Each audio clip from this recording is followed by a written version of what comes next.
Dibulori mambo wangu. Amen. Revaina. Jumanda Jupiter. Jumanda pa Jupiter hapa. Spirogen. Ni Spirogen baba. Ana baba, monetization. Monetization. Zvanzi content monetization iri kunetsa kapa. Amen. Ndizo zoyera nayi wanaisanga. Amen baba. Dibulori. Subscription failed. Ndizo kuona YouTube. YouTube yaonekwa. Kuona Facebook monetization. Content monetization. Ana baba. Zero likes. 2 views. Hapana ari kuona zvamuti. Zero nga. Ndizo muri kuda Chronicles. Zvanzi muri kuda Chronicles kuti tikuvhure magwara a Chronicles. Okay, nyenyu idiki. Zvataura zvanzi nyenyu idiki.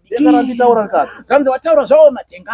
Zvikanditaura nevana vangu. Zvikanzi wataura neni wana nyamu. Zvikanzi ndikupe nyama 30. Zvanzi muri kuda kupiwa mimi nyama 30 netsangadzi. Mazibaba Krareji kuda kundiso. Zvanzi mudapo wakundiso ana baba. Taura nedenga. Hanzi denga taura na rabiro bereketa. Zvanzi mukati me revive. Vanodawo manza akaita necha upombwe nehama. Amen. Imimi ari kuruboshwe. Imimi hanzi ndimi mune manza yekunyenga hama ba. Kana musiri kurudyi. Waninga. Zvanzi waninga nedenga. Tunga. Nedenga ndora taura.